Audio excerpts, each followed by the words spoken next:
Hello everyone. आज का हमारा टॉपिक है किसी दी गई मैट्रिक्स की सहायता से उसकी सेकंडज मैट्रिक्स ज्ञात करना, अर्थात adjoint of A matrix, adjoint matrix ज्ञात करना। एडजॉइंट मैट्रिक्स क्या होती है? तो एडजॉइंट मैट्रिक्स हम वर्ग मैट्रिक्स की ही ज्ञात कर सकते हैं। कैसे ज्ञात करते हैं? इसका मेथड है किसी वर्ग मैट्रिक्स ए की सारणिक डिटर्मिनेंट ए के अवयवों के सेकंडों से बनी मैट्रिक्स की परवर्त मैट्रिक्स सेकंडज मैट्रिक्स कहलाती है। तो किसी भी वर्ग मैट्रिक्स की जो अवयव होते हैं उनके सेकंडों से जो मैट्रिक्स बनेगी और उसका फिर हम ट्रांसपोज ले देंगे, इस प्रकार जो मैट्रिक्स प्राप्त होगी दी गई वर्ग मैट्रिक्स की सेकंडज मैट्रिक्स प्राप्त होगी। माना हमारे पास एक 3x3 की वर्ग मैट्रिक्स इस तरह से है: A11, A12, A13, A21, A22, A23, A31, A32, A33। इसका डिटर्मिनेंट हम इस तरह से लिखेंगे। तो देखो, ए की सेकंडज मैट्रिक्स क्या होगी? तो ए की सेकंडज मैट्रिक्स का नोटेशन होता है एडजॉइंट ए, ADJ A। इस तरह से हम लिखते हैं और हम ये मान लेते हैं कि जो A11 अवयव है इसका सेकंड होता है, को फैक्टर बोलते हैं हम सेकंड, F11 होता है। A12 का सेकंड F12, कैपिटल F से डिनोट करते हैं सेकंड को। A13 का F13, ऐसे ही हम सबको लिख देते हैं। तो सभी संगत अवयवों के सेकंड को फैक्टर से बनी मैट्रिक्स का हम ट्रांसपोज ले देते हैं और इस तरह से जो हमें मैट्रिक्स प्राप्त होगी वो दी गई वर्ग मैट्रिक्स की सेकंड मैट्रिक्स प्राप्त होगी। इस तरह से हम सेकंड जो सेकंडों से मैट्रिक्स बनी है उसका ट्रांसपोज लेने पर हमें ये प्राप्त हो जाएगी। अब बात आती है सेकंड क्या होते हैं। तो देखो, वैसे मैं क्वेश्चन की हेल्प से समझाऊंगा पर यहाँ पे एक बता देता हूँ। F11 है A11 का सेकंड, F12 है A12 का सेकंड, इसी प्रकार F13 होगा A13 का सेकंड। F11 हम निकालते कैसे हैं? तो देखो, F11 तो हम -1 के ऊपर ये 1 और ये 1 जोड़ लेंगे। इसका मतलब ये होता है ये पहली पंक्ति में है, पहला स्तंभ इसकी लोकेशन है, इनको योग करेंगे, डिटर्मिनेंट का चिन्ह लगा देंगे और हम क्या करेंगे, A11 से संबंधित पंक्ति और स्तंभ हटा देंगे। इसमें मैं बताता हूँ आपको। A11 से संबंधित पंक्ति और स्तंभ हटा दिए, ये दो एलिमेंट 4 बचे, इनका हम डिटर्मिनेंट निकाल लेते हैं। A22, A23, A32, A33। इसी प्रकार F12 होगा A12 का सेकंड। तो देखो, 1 और 2 का मतलब ये आता है ये जो A12 का सेकंड है, तो A12 जो एलिमेंट है पहली पंक्ति और दूसरे स्तंभ में है। देखो,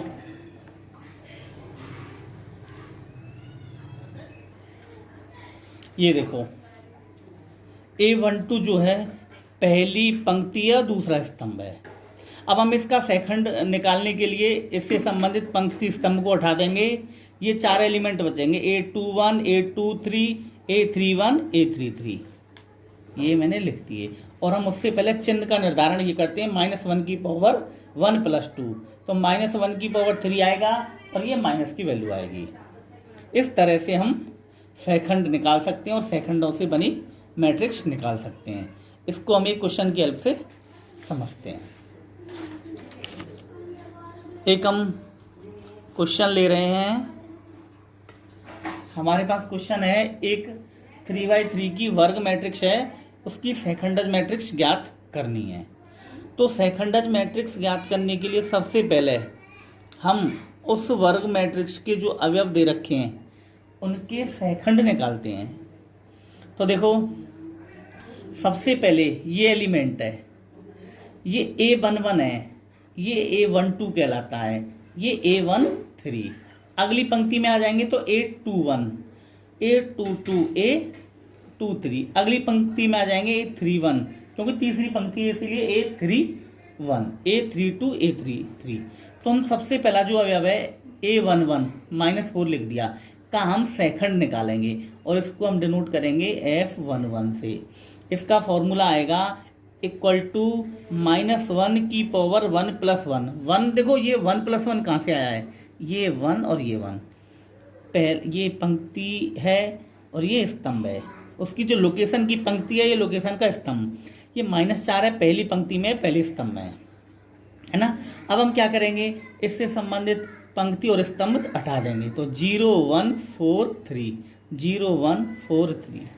अब हम इसको हल करेंगे तो -1 की घात 2 हो जाएगी, और हम इसको 2/2 के डिटर्मिनेंट को हल करेंगे तो देखो मुख्य विकर्ण के अवयव का गुणा करेंगे, 0 का गुणा 3 से करेंगे 0, हम अपनी तरफ से माइनस का चिन्ह लगाते हैं, 1 का गुणा 4 से करेंगे 4, तो 0 - 4 हो जाएगा, और -1 का वर्ग होता है +1, तो हम ऐसे लिखेंगे +-4।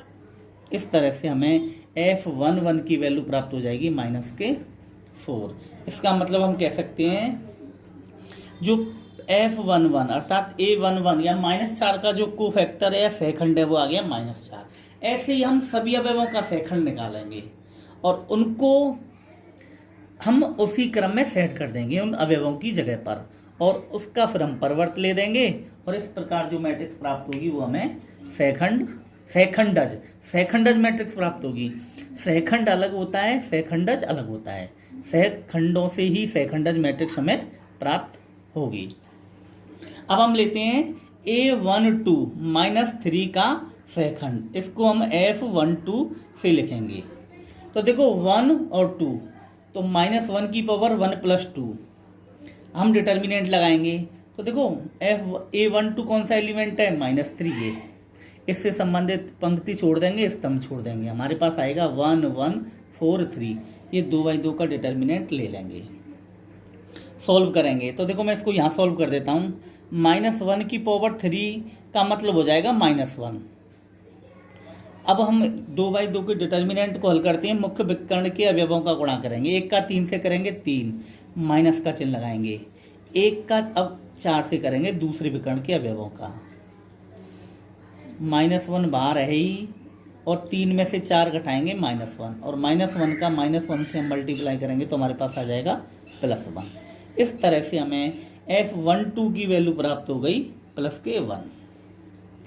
ऐसे ही हम शेष अवयव का सहखंड निकालते हैं। नेक्स्ट है हमारा A13 का मतलब है हमारा -3 का सहखंड, इसको हम F13 से डिनोट करेंगे, है ना। तो हम क्या करेंगे, -1 की पावर 1 + 3 लगाएंगे, क्योंकि इसकी लोकेशन 1 और 3 में है, पहली पंक्ति तीसरा स्तंभ।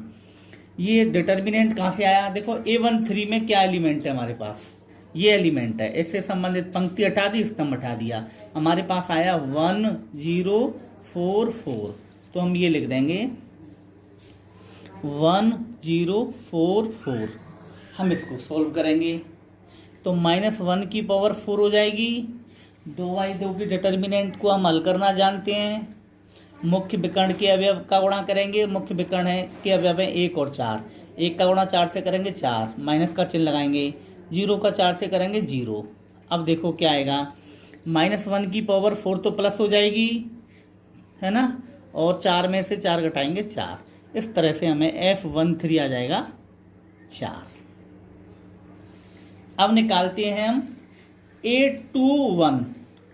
अब हम दूसरी पंक्ति के अवयवों पर आ गए, क्योंकि हमारे पास पहली पंक्ति के सारे अवयवों के हमने सहखंड निकाल लिए। अब हम निकालते हैं A21 का मतलब है, देखो हम 1 का हम सहखंड निकालेंगे, तो देखो इसको हम F21 से लिखेंगे बराबर -1 की पावर, देखो ये पंक्ति और स्तंभ की लोकेशन है, उस -1 पे वो घात हम लगा देते हैं, है ना। अब हमारे पास ये डिटर्मिनेंट 2/2 का कौन सा आएगा, तो देखो कौन सा आएगा, मैं इसको बता देता हूँ आपके लिए। इस 1 से संबंधित पंक्ति स्तंभ हटा दो, हमारे पास बचेगा -3 4 3। देखिए -3 4 3, -1 की पावर 3 हो जाएगी, और हम मुख्य विकर्ण के अवयवों का गुणा करेंगे, -3 का 3 से करेंगे तो -9, हम हमारी तरफ से फिर माइनस का साइन लगाएंगे, फिर 4 का गुणा -3 से करेंगे तो -12, जैसे ही हम -12 रखेंगे माइनस का चिन्ह पहले से ये प्लस का 12 हो जाएगा। -1 पे घात 3 माइनस आएगा, और 12 प्लस के 9 माइनस के तो प्लस के 3, और -3 का +3 से गुणा करेंगे तो -3 हो जाएगा। हमारे पास F121 आ जाएगा -3। अब हम निकालेंगे A22 का सेकंड। तो देखो A22 में है हमारा 0। तो देखो पहले मैं इसके लिए डिटर्मिनेंट बता देता हूँ, उससे संबंधित पंक्ति स्तंभ हटाएंगे। क्या बचेगा? -4 -3 4 3, -4 -3 4 3, ये आएगा, है ना। और यहाँ पे ये कैसे आया? A22 का निकालना है तो -1/2 + 2 हो जाएगा। 2 और 2 4 होते हैं, -1 की घात 4 हो जाएगी जो प्लस होती है। इसको हम 2/2 के डिटर्मिनेंट कॉल करेंगे। -4 का गुणा 3 से करेंगे तो -12, माइनस का चिन्ह अपनी तरफ से लेंगे, फिर 4 का गुणा -3 से करेंगे, फिर -12 हो जाएगा, माइनस पहले से ही है तो प्लस हो जाएगा, और -12 + 12 0 हो जाएगा। 0 का किसी भी संख्या से गुणा करेंगे तो 0 आ जाएगा। इस तरह से हमें F21 प्राप्त हो जाएगा। इसी प्रकार हम A23 अर्थात देखो कौन सा अवयव है? 1 का सेकंड निकालेंगे। तो देखो इसके लिए हम डिटर्मिनेंट देखते हैं 2/2 का कौन सा आएगा। ये पंक्ति स्तंभ हटा दो। -4 -3 4 4, माइनस ये हमारे लिए आएगा -4 -3 4 4, और यहाँ पे देखो ये चिन्ह का निर्धारण करता है। -1/2 + 3, क्योंकि इसकी लोकेशन है दूसरी पंक्ति तीसरा स्तंभ, और -1 2 और 3 को जोड़ेंगे 5, -1 की घात 5 हो जाएगी -1। यदि -1 पे पावर सम है तो +1 वैल्यू आती है, और उसकी पावर विषम है तो माइनस की वैल्यू आएगी, है ना। ये हो जाएगा -1 की पावर 5। अब हम इसको सॉल्व करेंगे। तो देखो मुख्य विकर्ण के अवयवों का गुणा करेंगे। -4 का गुणा 4 से करेंगे तो -16, माइनस का चिन्ह हम अपनी तरफ से रहेंगे। -3 का गुणा 4 से करेंगे -12, जैसे यहाँ पे -12 रखेंगे माइनस पहले से ये +12, तो -1 की पावर 5 माइनस चिन्ह आ जाएगा। -16 + 12 सॉल्व करेंगे -4, और -4 का -4 से गुणा करेंगे तो +4। इस तरह से हमें F23 प्राप्त हो जाएगा। अब हमारे पास बचे A31, A32 और A33। बचे तीसरी पंक्ति के जो अवयव हैं 3, उनकी हम सेकंड इसी तरीके से निकाल सकते हैं। तो देखो हमारे पास इनके सेकंड क्या निकल कर आए हैं। A31 का सेकंड आप देख सकते हो, सेम वही प्रोसीजर है, हमारे पास आ गया -3। इसी प्रकार A32 का सेकंड जो सेकंड आएगा F32, सेम इसी विधि से हमारे पास आ जाएगा 1, और हमारा जो तीसरी पंक्ति का लास्ट एलिमेंट है 3 A33, उसका सेकंड हमें प्राप्त हो जाएगा 3। अब हमारे पास हमारी जो मैट्रिक्स के अंदर 9 एलिमेंट है, 9 एलिमेंट के हमें सेकंड प्राप्त हो चुके हैं। अब हम सेकंड से बनी मैट्रिक्स या सेकंडज मैट्रिक्स का फॉर्मूला लगाएंगे और हम सॉल्व करेंगे। तो देखो हम लिखेंगे ए की seconds matrix adjoint of A is equal to, तो देखो इसका फॉर्मूला ये होता है जो ए के सेकंड होते हैं संगत, जैसे ए यहाँ पे A11 आता है तो A11 का सेकंड आएगा F11, A12 का F12, A13 का F13, A21 आता है यहाँ तो F21, A22 का F22, A23 का F23। सिमिलरली ये सारे आ जाएंगे और इनकी वैल्यू रख के और जो मैट्रिक्स प्राप्त होगी हम उसकी ट्रांसपोज लेंगे। इस तरह से हमें एडजॉइंट मैट्रिक्स प्राप्त होती है। F11, F12, F13 ये सारी वैल्यू हम इससे पहले निकाल चुके हैं। F11 की वैल्यू आई थी -4, F12 की 1, F13 की 4, F21 की -3, F22 की 0, F23 की 4, F31 की -3, F32 की 1, F33 की वैल्यू 3। देखो ये आई F33 की वैल्यू हमारे पास ये आई 3। इस तरह से सारी वैल्यू आई हैं इससे पहले, तो हम इन सबको रख देंगे अब इस तरह से हमें जो मैट्रिक्स प्राप्त हुई है हमें उसका ट्रांसपोज ले देना है। तो देखो ट्रांसपोज का मतलब होता है परिवर्त, पंक्तियों को स्तंभ में बदल दो। तो पहली पंक्ति को पहला स्तंभ -4 1 4 -4 1 4, दूसरी पंक्ति को दूसरा स्तंभ -3 0 4 -3 0 4, तीसरी पंक्ति को तीसरा स्तंभ -3 1 3। इस तरह से हमें दी गई मैट्रिक्स की सेकंडज मैट्रिक्स या एडजॉइंट मैट्रिक्स इस तरह से प्राप्त होती है। इस तरह से कोई भी हमें वर्ग मैट्रिक्स दे रखी हो उसकी हम सेकंडज मैट्रिक्स इस विधि द्वारा ज्ञात कर सकते हैं। Thank you.